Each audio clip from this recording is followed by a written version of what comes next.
guys, long time no see.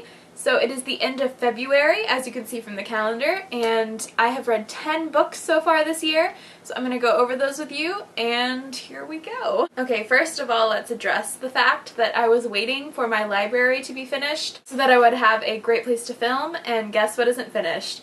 So now we're going to sit in front of my unfinished gallery wall. Hooray! The first book this year was Neil Patrick Harris's Choose Your Own Autobiography. The only thing I didn't care for about this book was the fact that since you're skipping around, you feel like you're missing something, so I had to read it twice and make sure I didn't skip any of the stories. But other than that, this was such a fun way to write an autobiography, so I highly recommend this one. The next book is David Mitchell's Thinking About It Only Makes It Worse. This is a collection of his articles that he writes for The Guardian. It was pretty good. I've read a lot of the articles already, so I kind of skimmed this book, but it was still fun, you know.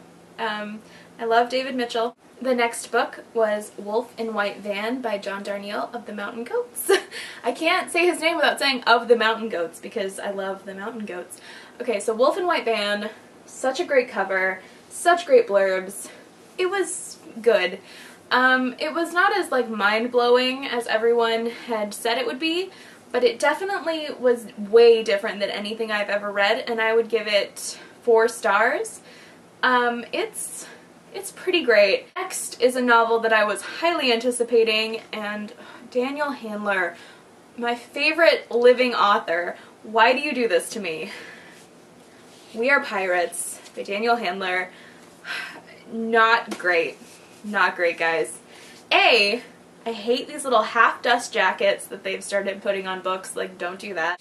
It did not hold my interest. It was interesting in points, and I still give it 3.5 stars, but it was so boring.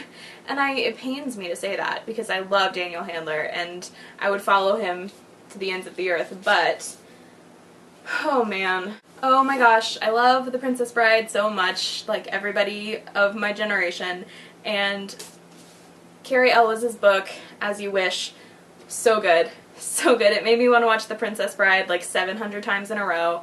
Can we talk about what a precious baby Andre the Giant was? He was the nicest human being in the world, and this book made me cry with all of the Andre stories. Oh my gosh. So if you're a fan of The Princess Bride, do yourself a favor and read this. I've heard the audiobook is fantastic, and I will be getting it as soon as possible because the stories in here are amazing. So treat yourself.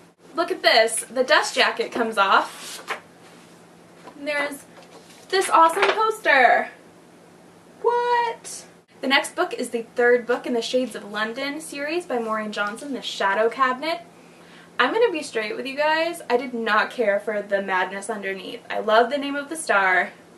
Hated the madness underneath. That was the most boring book, and I was like, man, this series really went downhill. Well, let me tell you what, The Shadow Cabinet picks it right back up. I could not put this book down.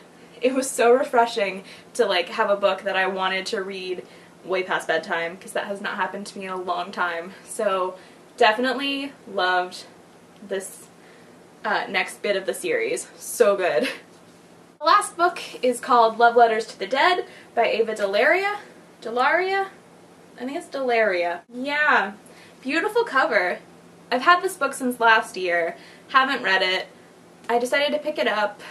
I think everybody in the world loves this book, so I feel bad saying that, but I'm so sick of the older sister is dead, the younger sister is picking up the pieces and falls in love with someone else. It is so tired. Jandy Nelson, The Sky is Everywhere. Just read that book and you have read this book. I liked the epistolary elements. I liked that she wrote to Kurt Cobain and to River Phoenix and all of these tragic figures, Amy Winehouse, and that made it really great. Still would only give it 3 stars because it got on my nerves, but sorry if you love it. I'm just kind of lukewarm.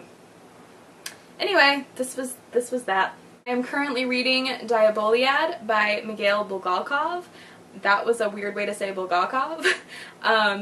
So yeah, this is great. Book of short stories. Fantastic. I will let you know how this goes at the end of March. As always, thank you guys for watching, and I will see you soon.